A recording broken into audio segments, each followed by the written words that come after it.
new polls out, fresh, hot off the presses. And I have a few things to say about them. First of all, I would tell the left, don't get out over your skis, because it's not as good as you're trying to pretend. They're trying to create momentum and excitement and, get all the cool kids excited about Kamala Harris. And so they're going to present these polls differently than they actually are.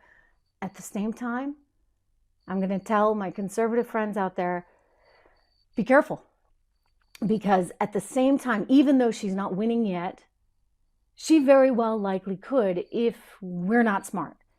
And that would be really bad, because, you think that the search engine history stuff is sketchy. You think that the remaking of the Supreme Court stuff is sketchy. Let me just say, did you see what just went down in Venezuela overnight? We're going to get to that.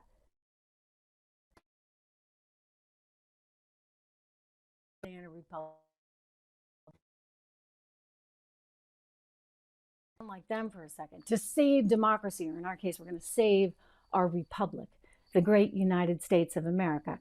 So take a look at these polls. I want you to see some of them coming out of the Midwest. Actually, this one is courtesy of Real Clear Politics, and you can see that in some cases she's narrowing the gap.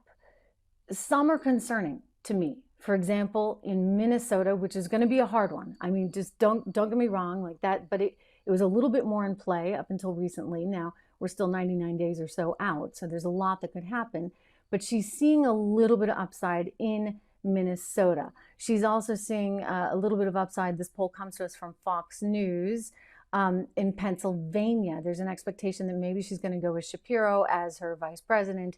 And he has obviously a lot of clout, a lot of equity there in Pennsylvania. And so they're hoping that she can take Pennsylvania. If you look at Minnesota, if you look again, here's another one out of Minnesota. So in some cases, she's up pretty significantly. There was another one that just came out of New Hampshire where, quite shockingly, she is doing quite well. Whether or not that holds, we'll see, because I'm from New Hampshire. People aren't really that fond of her there, but this might be a situation where it gives them an opportunity to vote against Trump. So I'm just putting all this out there because we need to know everything. In Wisconsin, he's still a little bit ahead. That's very, very good. In Michigan, still ahead.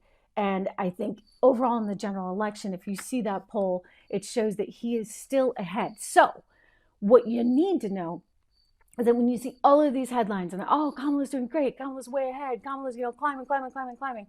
It's like, no, she's actually still behind. It's just that Joe Biden was so far behind and the media had turned on him and the media wanted him gone, right? They had gotten their orders, courtesy of Obama and whoever else. So they had gotten their orders. They were trying to take him out. And so he kept slipping in the polls, and the way they cast those headlines was extremely negative. So that's something to keep in mind, really and truly, when you think about how these headlines are being presented. One in particular I do want to show you, though, and this should encourage a lot of conservatives. They are bringing her in because they think she's super cool and, she's going to get all the kids out to vote, and hey, they all want free college. Maybe, maybe not. So take a look at this. This is pretty recent. Trump is up 19 with this particular demo, ages 18 to 34. That's remarkable. He's up 19. So she doesn't have a shot, it looks like anyway, with this particular demo. This is from Quinnipiac, and it's fairly recent. So I think we need to take all of this with a grain of salt. It's really, really early, and I know it's exciting to look at the polls. Don't believe the headlines. Look at the polls themselves. And remember this, the young kids, they don't like her. They really don't. I mean, would you? Would you? Nah.